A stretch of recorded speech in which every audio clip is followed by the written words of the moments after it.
For today's video, Yamaha MIUI 125 nagkaroon ng problema sa kanyang likurang bahagi ng kanyang motor. So ibig sabihin guys, ang kanyang gulong.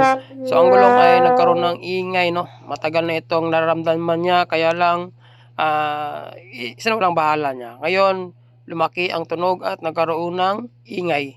So ngayon guys, isa din sa nasobrahan niyang problema ay nagkaroon ng oil sa kanyang gulong.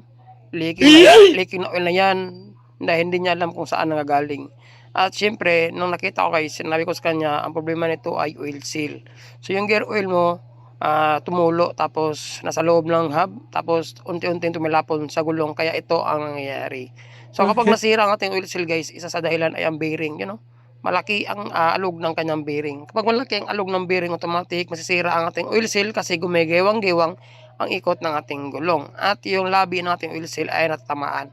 At isa din sa problema nito guys ay tumama ang kanyang hub sa kanyang flange. Kaya nagkaroon ng kulay puti sa lips ng kanyang hub. So ngayon guys, ang gawin natin is tanggalin natin itong nut na ito para ma-confirm natin ang ating hinala. Siyempre na kung ang problema ng kanyang motor ay oil seal, kung bakit nagkaroon ng leaking ng gear oil sa kanyang gulong. Tanggalin natin itong gulong niya guys. Medyo nahihirapan ako kumapit yung brake niya. So siyempre para matanggal natin yan ay luwagan muna natin ang kanyang brake shoe. So may nut yan sa likuran niya guys, no. Unahin natin yung luwagan kasi mahirapan tayong i-pull out ang kanyang gulong. So tanggalin muna natin yung nut niya guys, o luwagan. Itong motor ito guys, matagal na itong na feel ni bossing na medyo kaiba talaga yung gulong niya sa likuran. Na-feel niya na medyo may kakaibang tunog daw, pero sanawang bahala na lang daw, walang bahala na lang daw niya kasi baka kaunti lang. So ngayon hindi niya talaga matiis ang tunog kasi meron ng lagutok. So ito nga guys, basang-basa ng gear oil ang kanyang brake shoe, nagkukulay itim. So itong problema na to guys ay makapareha lang ang kaso ito nung mga nakarang linggo na inayos natin na Yamaha MIUI Soul i125 na same din problema, sira ang kanyang bearing at lumuwa ang gear oil sa kanyang hub, sa kanyang flange, no? So ngayon, check muna natin ang kanyang gulong, ang loob ng kanyang gulong guys. Silipin din natin. For sure, may gear oil din ito. So yun guys, tulad natin nasahan, kaya ayaw pala kumapit ang brake ng kanyang gulong. Ito din ang sa napansin ni bossing guys, medyo slide daw ang kanyang gulong sa likuran at parang walang preno. So yun na pala, nababasa na pala ng gear oil ang kanyang hub. So need na natin magpalit ng bagong brake so guys, then natin na pwede balik kasi nababasa na yan sa oil. So syempre kailangan tanggalin natin ang kanyang crankcase, ang kanyang bell, ang kanyang torque drive guys, kasi hindi natin ma-pull out ang mga gear na yon, o ang axle na yon sa kanyang drive axle kapag hindi natin na-pull out ang kanyang torque drive axle at saka pala torque drive assembly. So kailangan mo natin na i-pull out yan. Kahit hindi na natanggalin ang kanyang drive face guys, ito lang torque drive assembly na tanggalan natin, goods na siya. Pigain na natin siya guys para ma-pull out natin siya. Yun lang. So pwede natin siya natanggalin ang kanyang, hindi natanggalin ang kanyang belt. So 6 po na bolt at tatanggalin natin diyan, 3 sa labas at saka 3 sa loob. So meron ding isang bolt diyan guys sa may flange, no. Sa likurang bahagi ng flange may isang bolt na nakatago diyan. Balipit to pala siya guys, kasama ng kanyang drain plug. So kasama yung drain plug guys pero sa totoo lang 6 lang siya ang na-bolt at tanggalin natin. Pero since yung drain plug na bolt niya is kasama na siya, magiging 7 na. So tanggalin natin yung drain plug guys. Yun, nakita natin na kinalawang ng kanyang gear oil. Bakit ba kinalawang? Dahil nakapasok yung kalawang ng ating bearing ng ating axle guys. Rear drive axle na 6222 na bearing. So kinalawang siya, so yun na nga, kaya nagkaroon ng kalawang ang ating gear oil. So lahat ng mga scooter guys na ganitong design, kaparehan nito ay MIUI Soul i125, MIUI i125 at yung mga MXi 125 guys. So same lang sila na design ng kanyang panglikuran bahagi na gulo. So natanggal na natin yung 6 na bolt, tsaka itong last na sinabi ko guys, kaya na meron siyang isang nakatagong bolt dito na part nito. So sa yung mga nag-DIY at bago pa lang dito, alam guys na mayroong bolt dyan. So baka mahirapan kayo pupukin At least nakita nyo guys na merong isang bolt dyan na nakatago. So ngayon, pwede natin unti-unting hilain palabas. Ganun lang po. Napakadali lang po sa hilain kapag natanggalan natin ang ating na bolt. So nakita na natin ang kulay itim, kulay brown na gear oil. At napakadali lang po ibalik ng mga gear na ito guys. Mamaya ituturo ko sa inyo kung paano siya ibalik. So nakukulay kalawang na rin ang loob ng kanyang gearbox assembly. So lilinisin natin yan mamaya. At ang mabiring, check natin. Goods naman ang ikot. Napakasmooth pa naman siya. Hindi pa siya natamaan. Itong gear na ito, goods din guys. Medyo kinalawang lang yung gear oil niya. At least hindi siya napasukan ng tubig. So goods din ang dalawang bearing nito. Ang pinakasira talaga ay yung sa labas na bearing guys. Kapag nagpapalit tayo ng bearing, automatic mapapalit na tayo ng oil seal para hindi na tayo magkaroon ng pang back job. Kasi kapag nababack job yan, tumutulog pa rin yung oil bago ang bearing. At least sa trabahong ito guys, isa lang, wala nang balikan. So mura naman ang oil seal, kaya bilhin nyo na lang. Huwag na kayong magtipid guys. Kasi kapag nagtitipid kayo ng oil seal, bearing lang pinalitan nyo, asahan nyo baka magkaroon niya ng moisture or tagas. Much better isama mo na ang oil seal kapag nakapalit ka ng bearing. So tanggalin mo natin itong dowel na ito, baka gasket pala nito. Baka makalimutan ang gasket nito guys. Masira siya kapag pinukpok natin pahiga o pataob ang kanyang crankcase. So napakadali naman ito guys, no, tanggalin ang bearing, no. Ganito lang posisyon niya. Maghanap lang kayo ng kahoy, no. So yun, no, ang laking alog na yan. Yung alog na yan ang dahilan kung bakit nasisira ang ating oil seal at tumatagas ang ating gear oil. So ito guys, no, grabing kaso ito, no, kasi lumuwag talaga yung casing, inner casing ng ating bearing, no. So nahulog na siya guys, yun, no. Hindi ko pa sa pinukpok pero nahulog na siya. Ibig sabihin malaki na talaga ang sira ng kanyang bearing. Dahil ito ay pinatagal ni busing, no. Dahil sobrang busy niya sa pamasada kaya o sa kanyang trabaho. Kasi minsan si busing guys ay nagsasalan ng joyride. So ngayon nahirapan itong magkaroon ng oras para ipatingin ng kanyang mga. Pero ngayon hindi na siya nakatiis kaya pina-check na sa atin. So yun guys, so itong sinabi kong inner casing niya, yun ang mga bulitas na hiwalay na. So pinaka worst case scenario ng bearing sa likuran kapag ganito na talaga ay masisira talaga siya at mapiktuhan ang ating plants. So paano ba tanggalin ang casing? Napakadali lang guys. Silsilin na natin yan sa gilid yan, no? May part dyan na pwede natin siya tamaan. Unti-untiin lang natin yan hanggang ito ay mahulog. So may part dyan na pwede natin siya tamaan. Ito guys dapat is sa labas nakaposisyon yan at hindi dapat lapag. So yung surface lang natin na plain ang ilapag natin guys para hindi maputol yan o makrack. So ganito posisyon lang po, dalawang kahoy tapos yung parang lagayan ng cable ng ating brake is sa labas.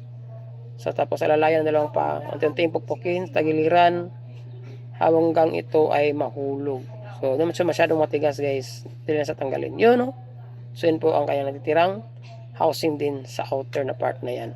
So ulitin ko lang guys, ang numero ng bearing nito ay 6222. Dapat ang bilhin nyo ay sealed bearing. Dalawa kasi bearing na klase na yan, walang sealed at saka may sealed. Ang gawin natin ay siyempre linisin natin ang dalawang ito para ma-assemble na natin. So siyempre since malinis ng ating hub o crankcase is una natin gawin guys, maglalagay na tayo ng bagong bearing. Siyempre kailangan natin buksan yan. Ang Yamaha Mio Soul I 125 Mio Gear, Yamaha Mio I ay makapareho lang po ang style saka numero ng bearing na kanilang hub. So ito guys, 6222 po ang numero ng bearing na yan. Baka magtatanong, ulitin ko lang. Kung sakaling nakita mo ang video ito ay alam mo na ang numero ng bearing na bibilhin mo. 6222 na bearing tapos sealed bearing. Lagyan mo natin ng grasa para siyempre hindi tayo mahirapan pagpasok dyan. Para smooth ang pagpasok ng ating bearing sa ating crankcase. So pupukin na natin yan ng axle guys, yung makapal na axle as long as mapasok natin yan. Depende na sa inyo kung anong gawin nyo. Pampukpok, importante is may pasok ninyo ang bearing na yan na hindi masira yung inner housing nya. So sa mga gilid-gilid lang, tirahin nyo lang para mapasok na. So napasok na natin, siyempre check muna natin yung itsura ng ating bearing kung maayos ba ang ating pagkakatirada. So yan guys, goods naman siya. Nasa ilalim na bagay yan guys ha. Sapak na sapak yan ha, sa surface ha. Wow! Pero kabaliktaran yan sa oil seal natin. Ang ating oil seal naman ay dapat level lang sa surface sa ibabaw. Huwag natin ibaon kasi meron yung allowance sa gitna. May butas yan. Kung saan papasok yung dumi, makalusot na rin. Or mapasukan ng gear oil at doon rin matataga sa butas na yan. Pero yung problema nito guys, hindi siya tumagas sa bearing yung oil kasi yung atong butas niya is na barahan. So ito na yung bagong oil seal niya guys. So pwede na kamayin ng unang paglagay. Pwede natin kamayin yan pag unang lagay guys. Tapos kapag medyo may katigasan ng kaunti ang kanyang oil seal, kailangan kasi natin ibaon yan no, ng kaunti sa surface ng ating crankcase. Lagyan mo natin ng kaunting grasa pampadulas. Tapos kamayin muna natin. So dapat nandyan lang po ang label ng ating lips ng ating oil seal guys. So laging sinabi kayo na. Kasi meron yung butas yan sa gitna. Yan.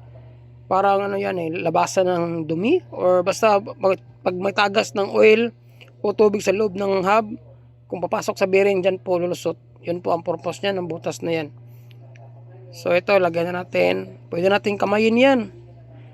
Tapos pero pag mabaon na siya ng kaunti. Tapos hindi siya nakalabel sa surface.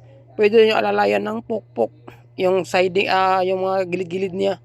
So wag nyo sa gitna tirahin guys, masisira yung lips o spring ng ating oil seal. Yung sa gilid-gilid lang. Okay. Tapos hindi siya dapat nakabaon na, ulitin ko, yung tama-tama lang siya guys. So yun, yung part na yan po ang label niya.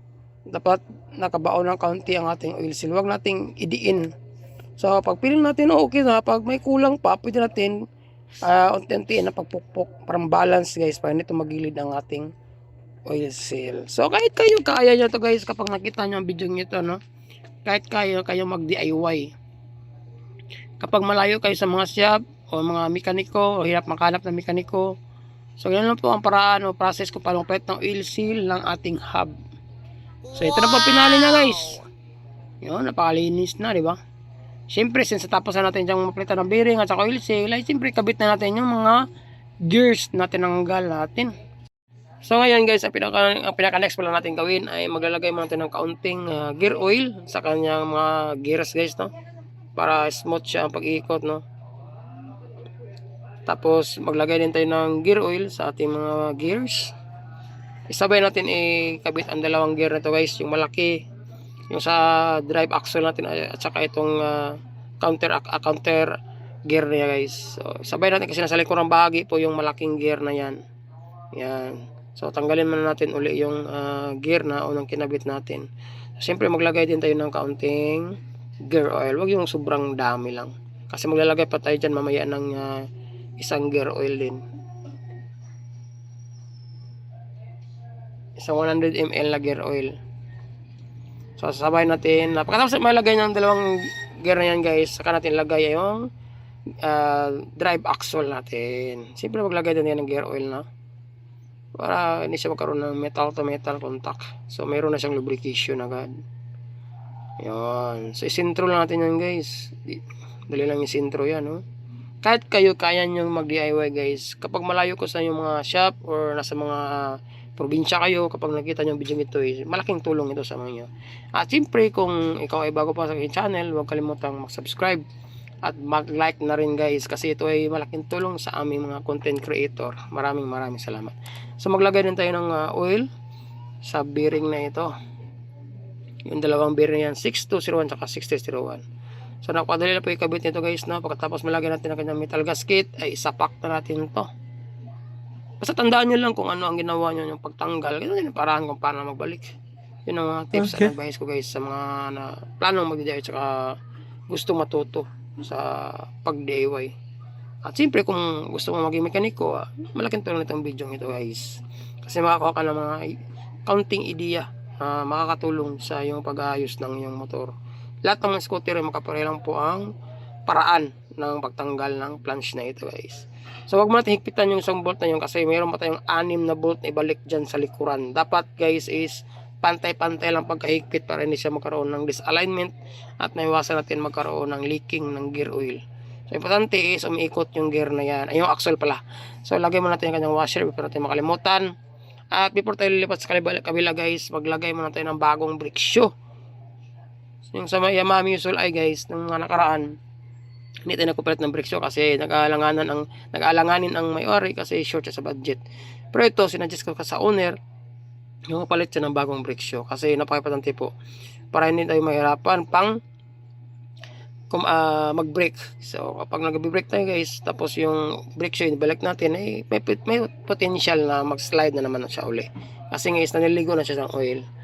Yun guys, balik na natin yung 6 na bolt dito kasama na yung yung drain bolt natin na pang 7. So ang paghigpit nito guys ay dapat pantay-pantay, wag mo natin higpitan bawat bolt. So dapat ilapat muna natin yung 7 bolt, 6 na bolt lang pala kasi yung sa drain bolt dapat nagahigpit na yan para natin may maglulos. So kapag pila natin na medyo pantay na pagkahigpit, saka natin higpitan yung pang pinalin na bolt sa likuran. So before tayo lumipas sa kabila guys, baka makalimutan natin maglagay muna tayo ng gear oil. So mas mahigi guys para hindi tayo makalimot. Mas manigurado na tayo baka kalimutan pa natin maglagay ng gear oil sa sobrang busy natin. Ito yung pinaka-importante na part sa ating pagkapalit ng bearing at saka oil seal. Nalagay na natin ang gear oil at syempre takpan na natin. Pagkatapos ito guys ay ibalik na natin ang ating torque drive assembly na tinanggal. Maglagay tayo ng grasa, no, pampadulas ating torque drive assembly, tapos bigayan na natin yan para mahatak natin at mabalik natin sa torque drive axle. Yun, tapos kanyang bell, tapos ang kanyang nut. Pag naging okay na ang nut ay siyempre huwag kalimutan higpitan yan, baka maluluwag pa yan at hindi pa tatakbo ang motor ni bossing. Siyempre gamit natin electric impact range. So siyempre saka natin ibalik yung crankcase niya kapag nagabait na natin ang kanyang gulong. So yan guys, ito na ang gulong, naka-prepare na. Huwag niyo kalimutan higpitan yung isang bolt guys yung malapit sa kanyang sa baba na part na yan. Baka makalimutan nyo kasi hindi ko po pinakita sa video na nagligpitan natin.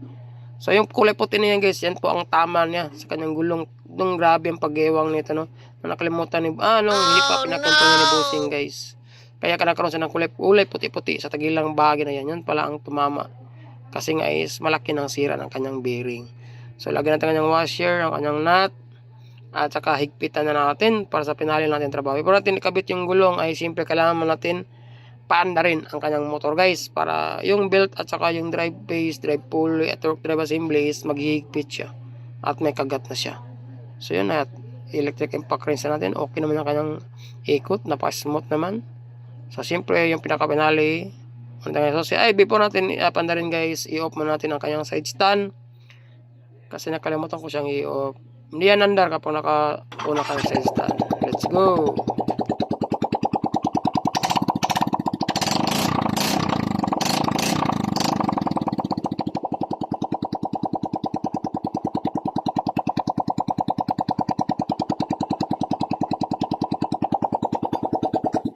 So yun lang guys, no, kapag yung motor ay maka-experience ng ganitong senaryo, alam nyo na kung anong dapat yung gawin.